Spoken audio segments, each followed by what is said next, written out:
So, have you guys ever struggled as a parent with potty training? Specifically, have you noticed that when your child goes for a bowel movement, they either get surprised or they go in, hide in the closet or something like that, or under the table?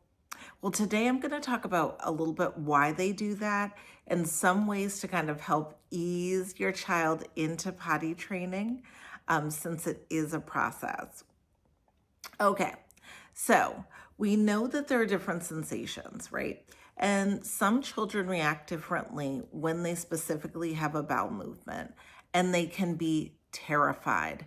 So, how do you know this? They're otherwise playing, doing things, and acting out and doing and just having a good time. And then all of a sudden, they most likely freeze, right? So then you're asking what's wrong. They're not answering you. You don't really know what's going on. Or they may go, and then the next thing you know, they've disappeared. So you see them under the table and you're like, well, why are they under the table? Or they're in the closet. Why are they in the closet? And then again, you get all the signs and symptoms of them having a bowel movement. So this is what I recommend.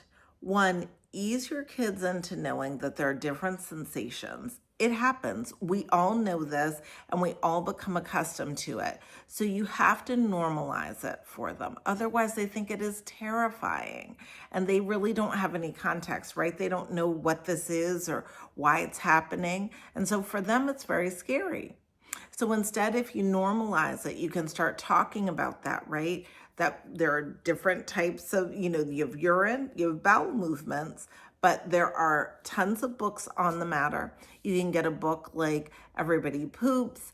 There are tons of other ones that have like toilet sounds and, even if they watch videos, you just want to normalize going to the bathroom, the signs that they may have, the sounds that they'll hear, and yes, even the smells.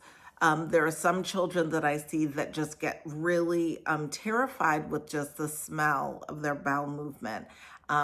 And you just have to try to normalize it. It is a 360 sensory experience, but you really, really, really have to normalize it. Now, here's another tip.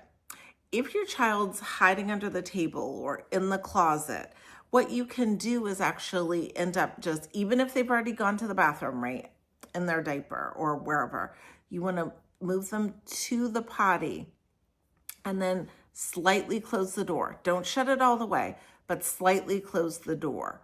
That light may come on for them that, okay, if I'm having this, I can still go to the potty, but have a little bit of privacy. And then that gives them a little bit more body autonomy.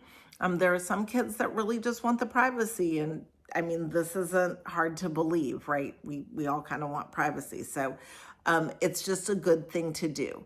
Now, again, yes, you'll have to go in and wipe and help, but it's just good to know that they can at least have a little bit more privacy.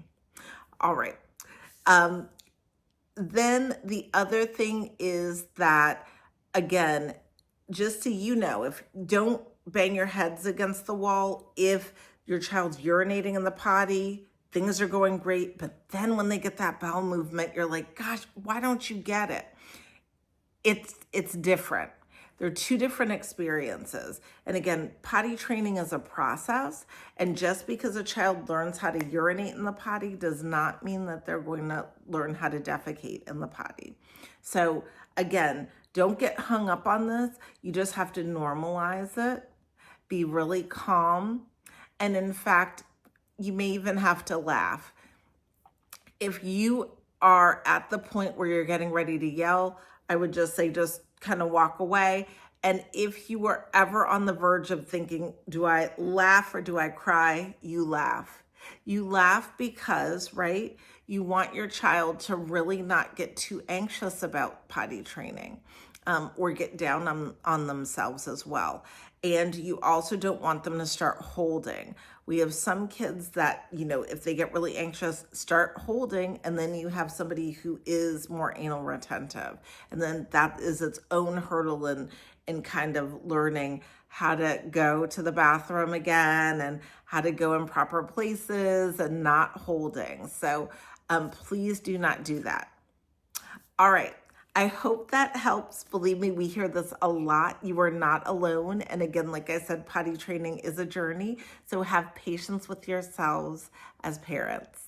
If you have any more questions, obviously, you can check out more tips and tricks from our website at www.askpeds.com. Again, follow us on TikTok, and you can always subscribe to our YouTube channel. Excuse me. All right, guys, take care.